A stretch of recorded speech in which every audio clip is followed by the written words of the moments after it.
Buenos días alumnos, bienvenidos a su segunda clase de sistema hematopoyético. Hoy vamos a continuar con la unidad de generalidades y vamos a hablar de dos temas especiales. Uno de ellos que es la médula ósea y el otro que es la hematopoiesis. La médula ósea es un ambiente adecuado para que se dé el desarrollo y el crecimiento de las células madre. Va a ser el principal sitio de la hematopoiesis durante la adultez. Esa médula ósea puede dividirse en dos dependiendo de su grado de actividad. La llamada médula ósea roja, o sea, la activa, está localizada en el esqueleto axial, como son vértebras, esternón, costilla, huesos de la cadera, clavículas y cráneo. Y es donde se va a dar fundamentalmente el proceso de hematopoiesis. Y la otra sería la médula ósea amarilla, o sea, una médula inactiva, y está localizada en la cavidad medular de los huesos largos de las extremidades. Esta médula ósea amarilla básicamente está constituida por adipocitos y va a ir aumentando su cantidad a medida que aumenta la edad de la persona. A pesar de eso, el potencial hematopoyético, o sea, su capacidad para desarrollar hematopoiesis se mantiene y en caso de necesidad puede otra vuelta reaparecer ese potencial hematopoyético. Al igual ocurre en otros casos, sobre todo cuando la anemia es muy severa, el hígado y el vaso, que para una persona adulta ya no son órganos de hematopoiesis, empiezan a realizarla. Es una función compensatoria. Tenemos un hueso largo, los bordes de ese hueso son las llamadas epífisis. La parte central es la diáfisis. Entonces vamos a encontrar la médula ósea amarilla en esta región, en la región de la diáfisis. ¿En dónde? En el llamado canal medular.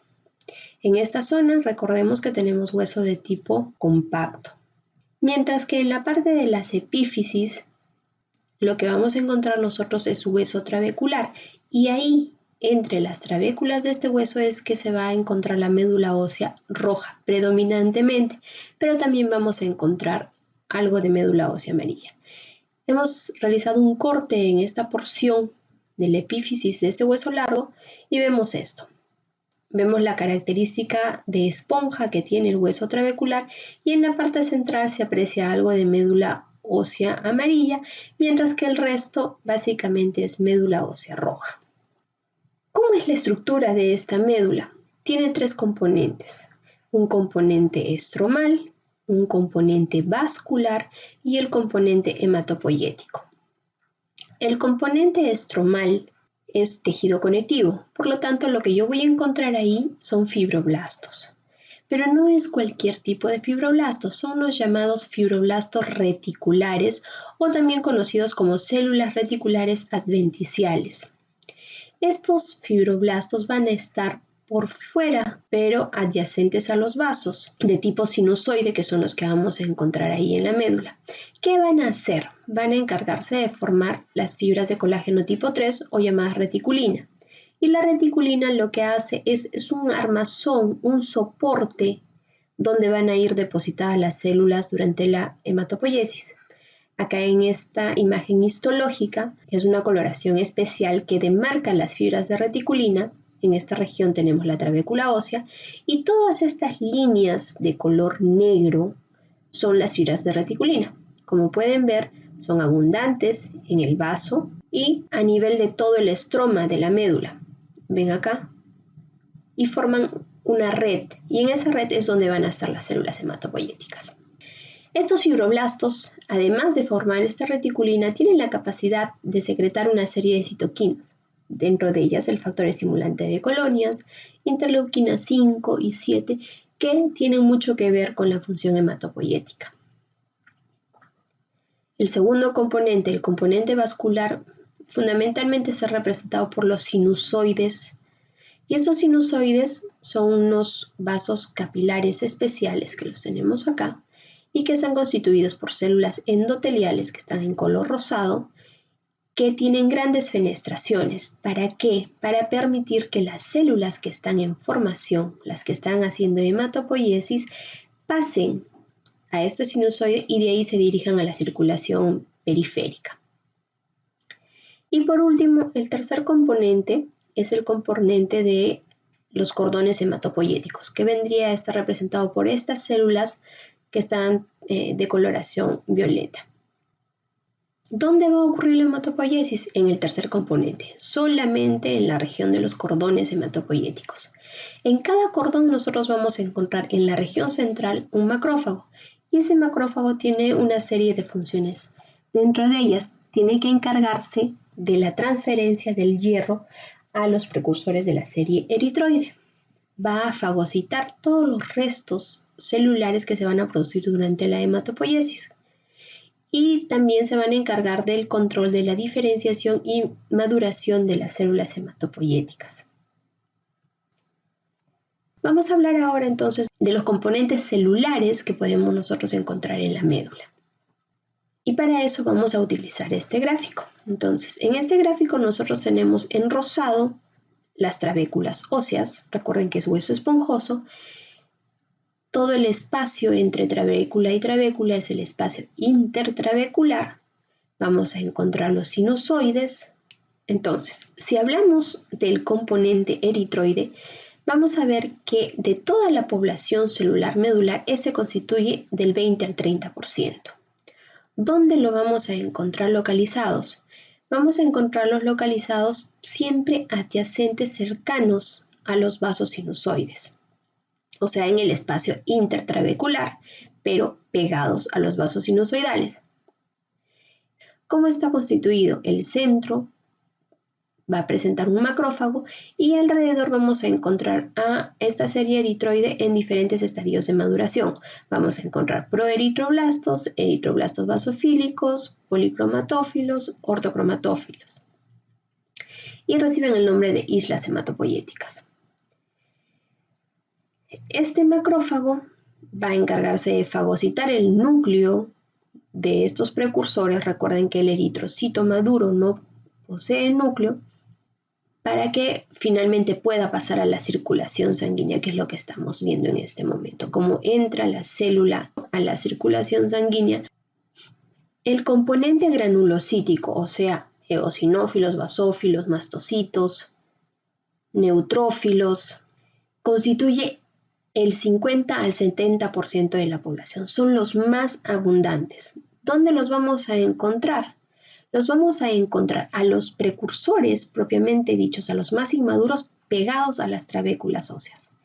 Pero a medida que van madurando, se van a ir hacia el sinusoide. Lo que vemos acá. Acá estaría la trabécula, las células más inmaduras van madurando hasta acercarse al sinusoide para poder coger la circulación sanguínea. Esta zona de maduración del componente granulocítico se denomina zona mieloide. El componente megacariocítico solamente constituye el 5% de la población, pero estas células son las más grandes. ¿Dónde van a encontrarlos? Adyacentes al sinusoide. Porque estos megacariocitos tienen que fragmentarse y una vez que se fragmenten tienen que pasar a la circulación. Se sabe que más o menos un megacariocito produce un aproximado de 3.000 plaquetas. El componente linfoide, si bien no está acá específicamente señalado en el esquema, constituye el 10 al 20% de la población. Es de la distribución intersticial, o sea, voy a encontrarlo en todo el espacio intertrabecular. Y la proporción que vamos a tener entre linfocitos T y B es a predominio de linfocitos T, de 3 a 1. Una evaluación que se realiza para verificar cómo se encuentra la función medular. Se basa precisamente en la celularidad de la médula ósea.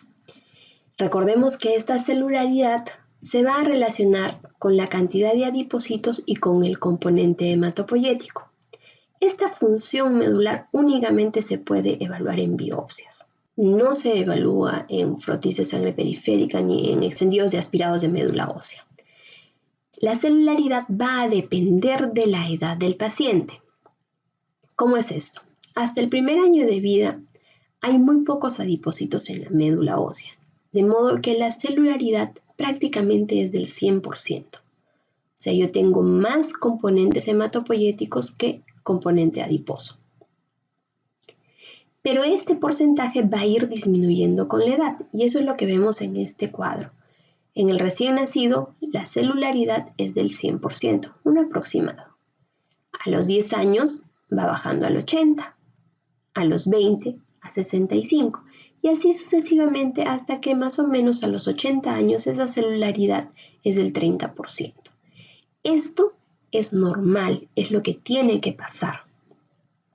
Una forma, una regla rápida como para tener un aproximado de cuánto debería ser la celularidad que tiene un paciente es restarle la edad a 100. Por ejemplo, si el paciente tiene 50 años, 100 menos 50 te da 50. Esa debería ser aproximadamente la celularidad que debería tener y es normal para su edad. Otros libros señalan que en vez de 100 debería ser 90. Esto es muy relativo, en realidad esto es simplemente darles una idea de cuánto de celularidad deberían tener. Entonces, en base a la celularidad, nosotros podemos tener una celularidad normal. Tenemos 3 láminas histológicas, en las 3 reconocemos las trabéculas óseas, el tejido adiposo, que sería estas especies como de agujeros en la muestra, y el tejido hematopoyético. Entonces, esta es una celularidad normal para un adulto.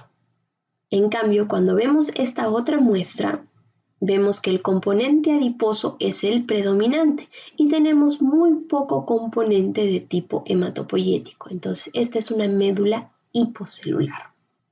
Ojo, que las 3 láminas son hablando de la misma persona. O sea, es la misma edad para las 3 muestras. En el otro extremo, nosotros tendríamos una médula hipercelular. Tenemos las trabéculas y vemos que hay muy poco componente de tipo adiposo. Casi todo es componente hematopoyético. Por eso es que se denomina hipercelular. Hay enfermedades que me pueden producir hipocelularidad y hay otras que me pueden producir hipercelularidad. ¿Cuándo hablamos nosotros del término hipoplasia medular? Cuando para una persona adulta el porcentaje de adipocitos sea mayor del 70%. Entonces, como ya hemos hablado de la parte histológica, anatómica de la médula ósea, hablemos ahora de la función tan importante que se realiza en ella, que es la hematopoiesis. Esta hematopoiesis es el proceso de producción de las diferentes células sanguíneas. Debido al uso y a que estas células tienen un tiempo de vida corto, más o menos un humano necesita unos 100.000 millones de células sanguíneas nuevas por día. Entonces tenemos que la hematopoiesis va a ocurrir en la estructura llamada saco vitelino en el periodo embrionario entre las 3 y las 8 semanas de gestación. Es lo que estamos viendo en este momento. En el hígado va a empezar a las 6 semanas y se va a mantener hasta el nacimiento. Vemos esto acá en el gráfico. En el vaso, la hematopoiesis en este órgano va a darse entre las 10 hasta las 28 semanas y está representado acá. Y finalmente, a nivel de la médula ósea, va a darse desde las 18 semanas hasta la adultez.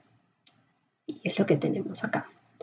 Por eso, al inicio de la presentación les decía de que la médula ósea es la principal estructura donde se va a dar la hematopoiesis en la adultez. Pero también había comentado de que en casos severos de anemia, tanto el hígado como el vaso podían recuperar su capacidad hematopoyética. Este proceso entonces va a incluir la formación de los 3 elementos formes de la sangre, la eritropoiesis, leucopoiesis y trombocitopoiesis.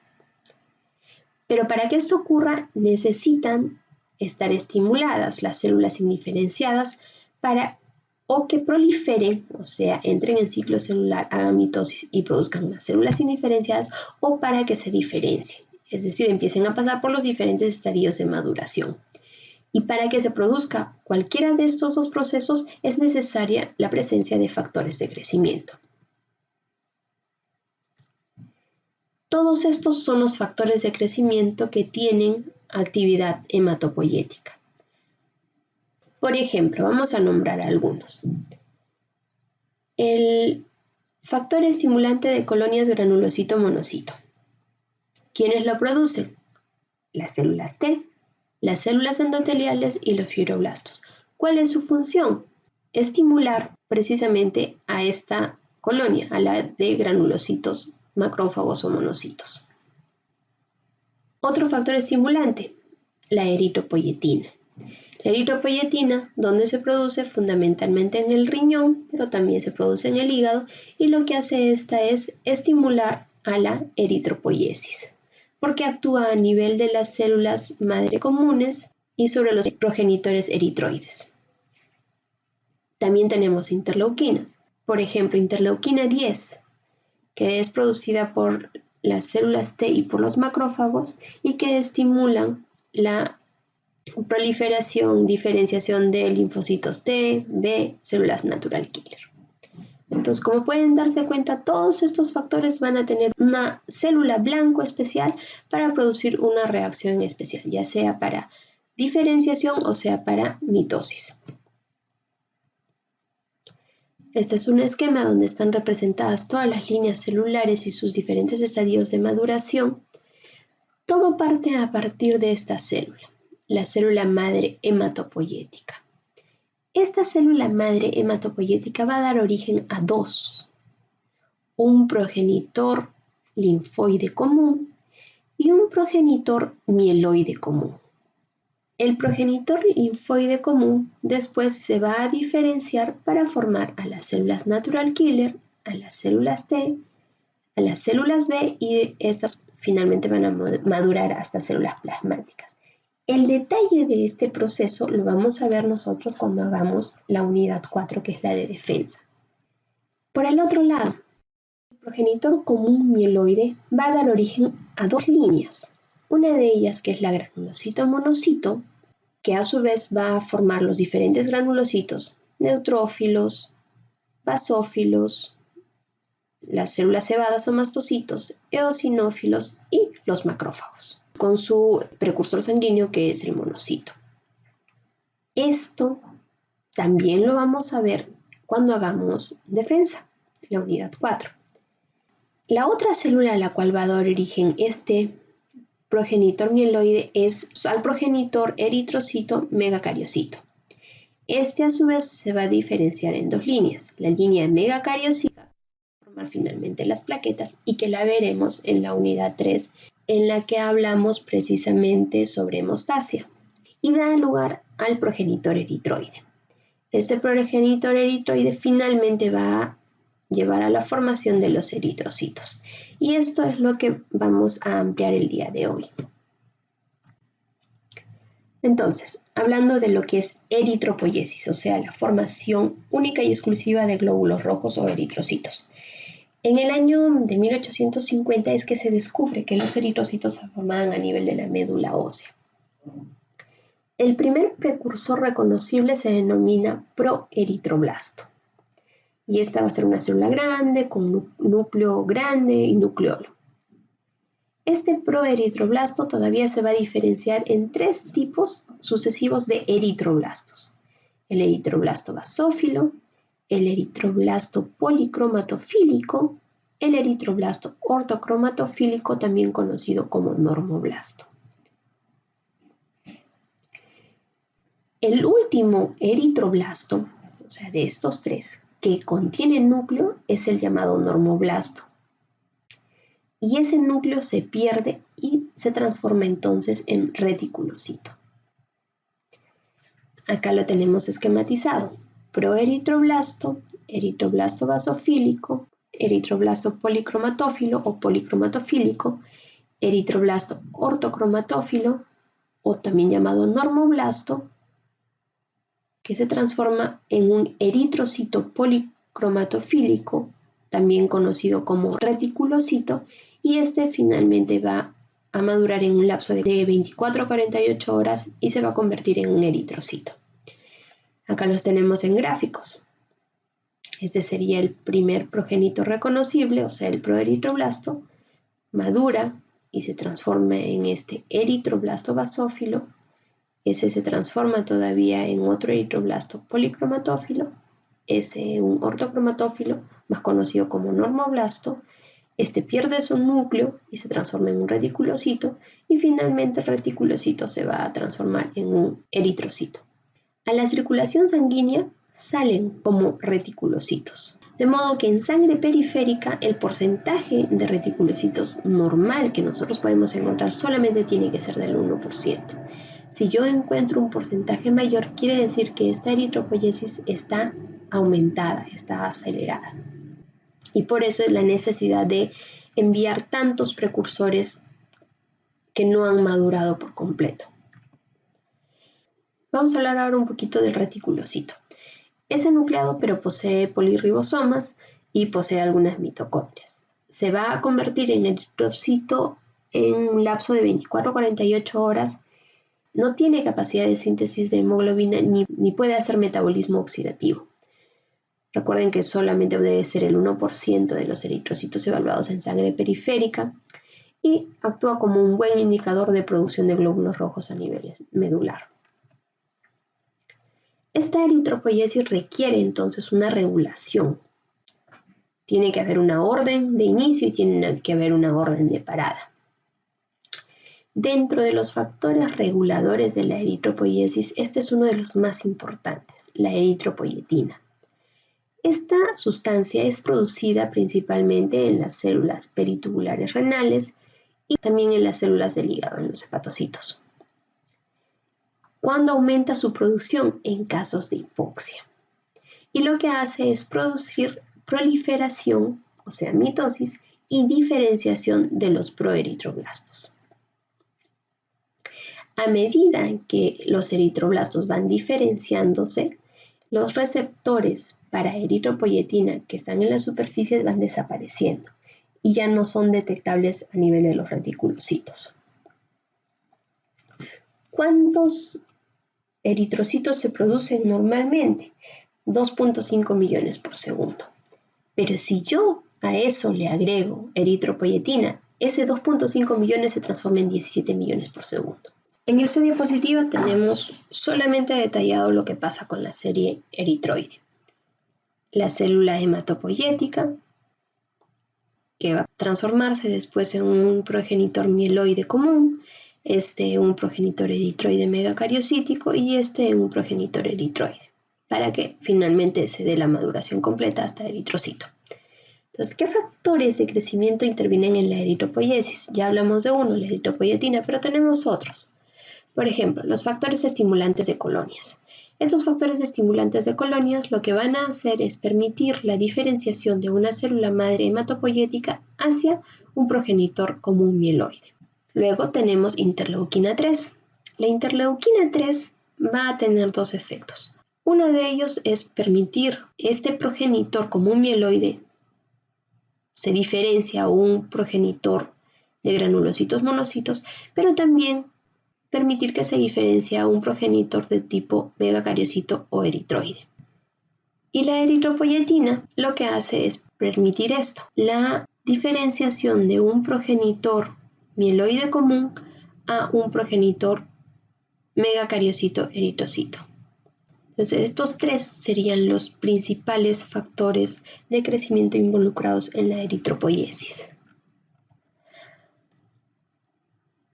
Continuando con lo que es regulación de la eritropoiesis, cuando nosotros tenemos una baja de oxígeno en la sangre, nuestro organismo va a responder de dos maneras. Primero, se va a estimular el cuerpo carotídeo para aumentar la frecuencia respiratoria y segundo, se van a estimular las células renales para la síntesis de eritropoietina. Esta sustancia, como se vio que era tan importante para la eritropoiesis, se logró sintetizar y ahora poseemos eritropoietina recombinante humana a partir del año 1986, donde se utiliza en pacientes con insuficiencia renal porque el riñón deja de funcionar y no solamente deja de funcionar en la parte excretora, sino también en lo que es síntesis de eritropoietina. Tiene un efecto inmediato que es aumenta el número de reticulocitos y tiene un efecto secundario que no es muy conveniente y es el que incrementa el riesgo de trombosis, porque al aumentar el número de reticulocitos y por lo tanto de glóbulos rojos, aumenta la densidad sanguínea y eso es un factor predisponente para el desarrollo de trombosis. Eso lo tenemos en este esquema graficado. Tenemos disminución del número de glóbulos rojos o disminución en la síntesis de hemoglobina, disminución en el flujo sanguíneo, hemorragias, cualquier cosa que me produzca hipoxia. Esta hipoxia va a estimular al riñón a que produzca la eritropoyetina. La eritropoyetina va a actuar a nivel de la médula ósea activa, o sea, médula ósea roja, estimulando la eritropoiesis. Van a producirse mayor número de eritrocitos que van a pasar a la circulación. Estos, a su vez, van a incrementar los niveles de oxígeno. Entonces, el riñón capta ese incremento de cantidad de oxígeno y disminuye la producción de eritropoyetina. Y finalmente, esa disminución de eritropoyetina se refleja en una disminución de la eritropoiesis. Tenemos una relación que se utiliza en hematología y que se llama la relación mieloide-eritroide. Esta es una proporción relativa entre el componente granulocito-monocito, obviamente con todos sus precursores, con el componente eritroide, también con todos sus estadios de maduración. En esta relación mieloide-eritroide no se consideran ni megacariocitos, ni linfocitos, ni plasmáticas. Esta relación mieloide-eritroide es muy importante. Una forma de ver cómo se altera es ponernos a evaluar qué ocurre con un feto. El feto normalmente está en hipoxia intrauterina. Recuerden que depende del oxígeno materno. Entonces, en este feto, los niveles de eritropoyetina son elevados. Y eso va a hacer que se estimule tanto la eritropoiesis que hace que hasta el 70% de las células de la médula ósea sean de serie eritroide, sobre todo proeritroblastos y eritroblastos basófilos. Entonces, esto a su vez hace que la relación mieloide-eritroide en las primeras etapas de la vida sea una relación inversa, sea de 1 a 3 con gran predominio del componente eritroide. Pero esta relación después tiene que normalizarse y ahí el componente granulocítico es el que va a aumentar. Entonces, la relación mieloide-eritroide normal en cualquier estadio de la vida, menos en el estadio fetal, debe ser entre el 2.5 a 1 al 4 a 1.1. Y se cumple lo que señalábamos antes del componente granulocítico, que es el componente predominante a nivel medular. Para aplicar los conceptos que ya estamos viendo al momento, vamos a hablar de una enfermedad que se llama la anemia. Y esta consiste en la disminución de la masa total de eritrocitos circulantes por debajo de los parámetros normales. El mejor parámetro para valorar si una persona tiene o no anemia es la hemoglobina. Para varones, una hemoglobina normal más o menos está en los 13 gramos por decilitro y para mujeres en 12 gramos por decilitro. Ojo, es mujeres no gestantes. Las gestantes tienen un valor de hemoglobina más bajo y se considera todavía normal. Tampoco aplica estos valores para los casos pediátricos. Esta disminución de la masa de eritrocitos va a producir una reducción de la capacidad de transporte de oxígeno en la sangre, con la consiguiente hipoxia tisular. Y la clínica derivada de esta hipoxia tisular es la clínica que vamos a ver nosotros en un paciente anémico. Según este valor de hemoglobina que nosotros encontramos en el paciente, podemos catalogar a la anemia en 3 grados según su severidad. Leve, cuando si bien no alcanza los valores normales, pero todavía se encuentra por encima de 10 gramos por decilitro. Moderada, cuando se encuentra entre 7 a 10 gramos por decilitro. Y severa, cuando es menor de 7 gramos por decilitro. Clínicamente, la expresión de esto, ¿cómo lo vamos a ver? Como palidez. Miren la mano de esta persona normal con la mano de esta persona anémica.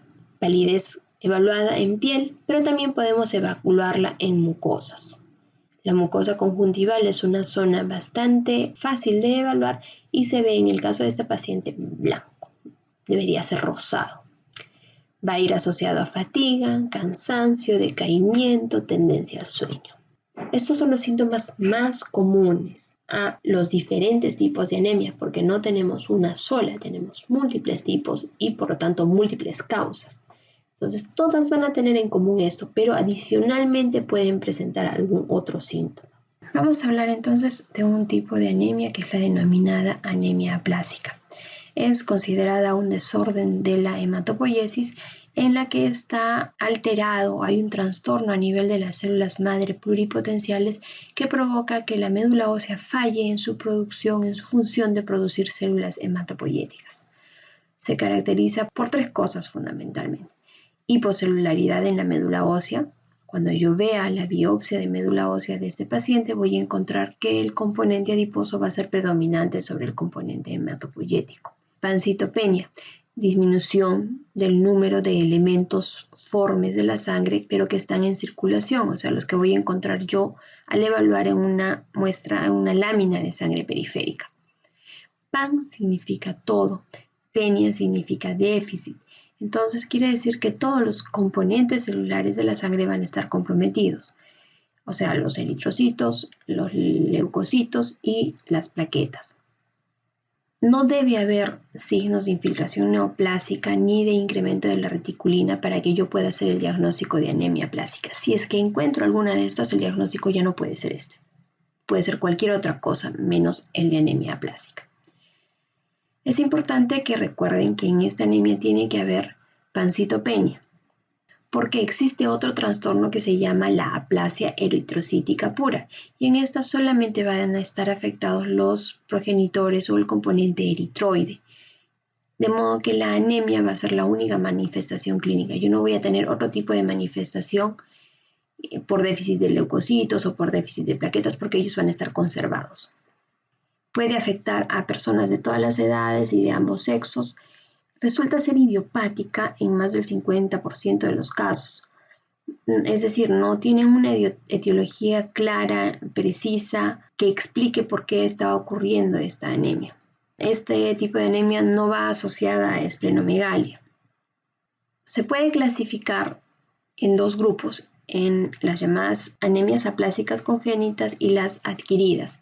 Esa clasificación tiene mucho que ver con la etiología de las mismas. En las anemias aplásicas congénitas son aquellas con las que uno nace.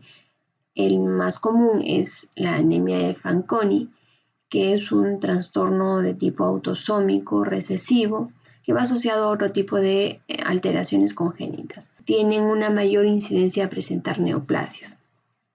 Más común son las anemias aplásicas de origen adquirido, y dentro de esa todavía podríamos clasificarlas en relación a la etiología. Idiopática, como les decía, en un 50% de los casos.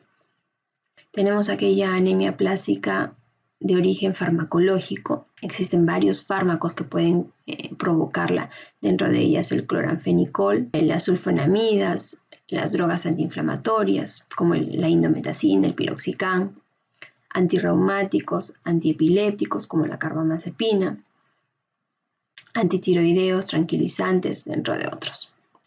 La radiación ionizante también puede provocar anemia en pacientes que son sometidos a radiación por tratamientos oncológicos.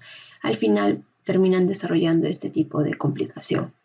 Sustancias químicas como el benceno, los insecticidas, infecciones.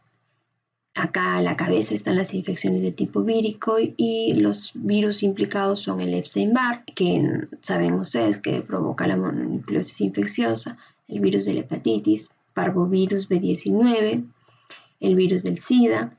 Otra causa de anemia plástica es la hemoglobinuria paroxística nocturna y hay un último grupo que es el de las enfermedades inmunes.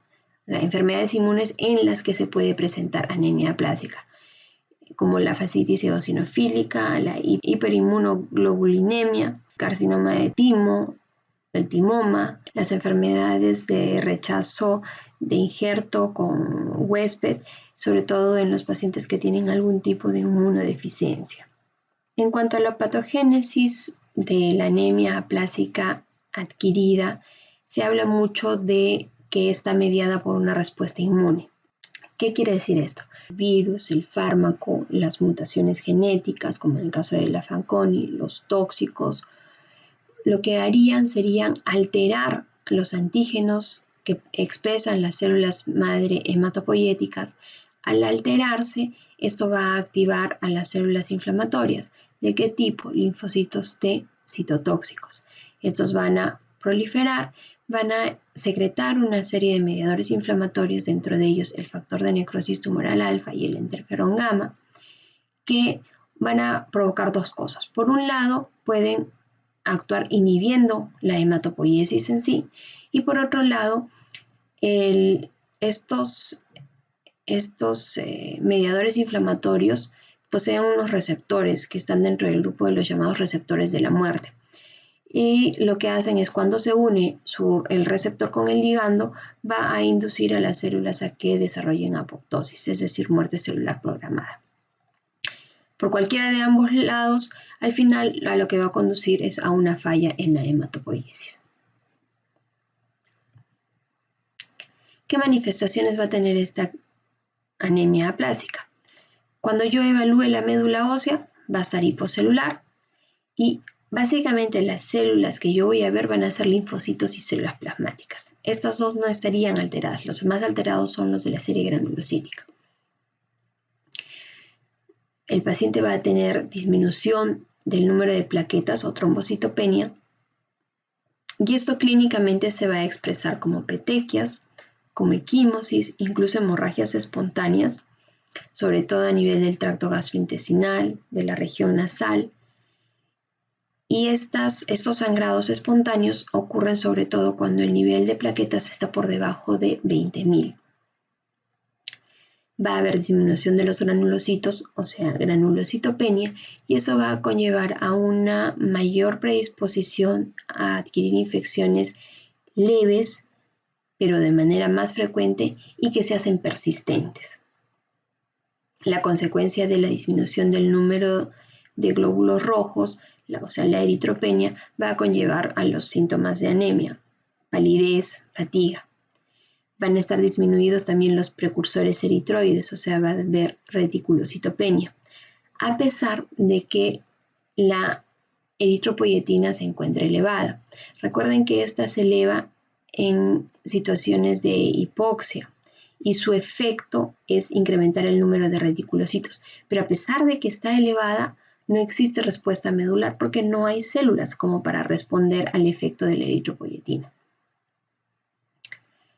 Los eritrocitos en este caso van a ser de forma y coloración normal, es decir, se trata en realidad de una anemia de tipo normocrómica, normocítica, puede ser incluso macrocítica, pero lo común es que sea de este tipo. No va a haber incremento del tamaño de los ganglios linfáticos, del vaso o del hígado. ¿Qué tengo que encontrar yo para poder hacer el diagnóstico de una anemia aplásica? Por lo menos tengo que encontrar dos cosas: una hemoglobina por debajo de 10 gramos por decilitro, neutrófilos, el valor absoluto solamente de neutrófilos por debajo de 1500 y plaquetas por debajo de 5000. Con dos de estos yo ya puedo hacer el diagnóstico de anemia aplásica. Obviamente, si no tiene las otras cosas que señalamos al principio, si no hay fibrosis ni hay signos de una neoplasia que esté infiltrando médula. El tratamiento curativo para este tipo de anemia es uno solo: el trasplante de médula ósea. Y como son células que no están dañadas por el agente causal o el desencadenante, no va a haber ningún problema. También se ha tratado la inmunosupresión por esta patogénesis en la que intervienen los linfocitos, pero tratamiento curativo únicamente lo representa el trasplante de médula ósea. Muy bien, muchachos, con esto hemos concluido nuestras clases. La bibliografía que se ha utilizado son estos 4 libros. Muy bien, jóvenes, nos estamos viendo la próxima sesión. Hasta luego.